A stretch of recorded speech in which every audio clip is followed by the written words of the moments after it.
দোস্ত সদ্য 59 বছরে পা দিয়েছেন সালমান খান। দোস্ত সালমান খান কথা দিয়েছিলেন জন্মদিনে সিকেন্দারের টিজার প্রকাশ আনবেন দোস্ত, কিন্তু তার আগেই ঘটে গেল অঘটন। এন্ড সেকেন্ড নিউজটি থাকবে দোস্ত, বিপিএল এর এই মৌসুমে চমক দেখিয়েছে চিটাগং কিংস। দলটি তাদের ব্র্যান্ড অ্যাম্বাসেডর হিসেবে আফ্রিদিকে নিয়োগ দিয়েছে, কিন্তু দোস্ত আফ্রিদি ঢাকায় এসে এটি কি বললেন দোস্ত, নিউজ দুইটি সম্পর্কে জানতে ভিডিওটি সম্পূর্ণ দেখুন। সালাম নমস্কার দোস্ত। দোস্ত সালমান খান বন্ধুদের ভাইজানা দুশ্মনের জম।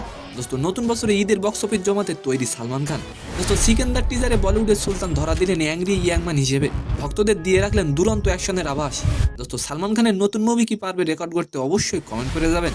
দোস্ত সালমান খান কথা দিয়েছিলেন সিকেন্দারের টিজার প্রকাশ আসবে, কিন্তু তার আগেই ঘটে গেল অঘটন। দোস্ত প্রয়াত মনমোহন সিংকে সম্মান জানিয়ে টিজার রিলিজের সময় পিছিয়ে দেওয়া হয়। দোস্ত শনিবার সকাল 11টার সময় টিজার রিলিজের কথা থাকলেও তা প্রকাশ্যে আসে বিকাল 4টার সময়, সেটাও আবার শুধুমাত্র ইউটিউবে।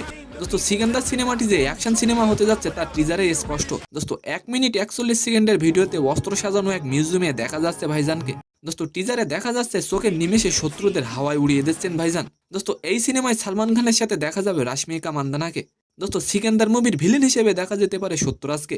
দোস্ত সেকেন্ড নিউজ হলো চিটাগং চমক দিয়ে এবারের বিপিএল এ তাদের ব্র্যান্ড অ্যাম্বাসেডর হিসেবে নিয়োগ দিয়েছে শহীদ আফ্রিদিকে। আগামীকাল সোমবার বিপিএল এর পর্দা উঠছে, আর আজ রবিবার ঢাকায় পা রাখলেন শহীদ আফ্রিদি। দোস্ত ঢাকায় এসেই ভিডিও বার্তায় আফ্রিদি বলেন, আমি বাংলাদেশে চলে আসছি। তো সম্মানিত দর্শক, আজকের ভিডিওটি কেমন লাগলো অবশ্যই কমেন্ট বক্সে জানাবেন, আর ভিডিওটি যদি ভালো লাগে অবশ্যই একটি লাইক দিয়ে আমাদের চ্যানেলটিকে সাবস্ক্রাইব করে দিবেন। ধন্যবাদ।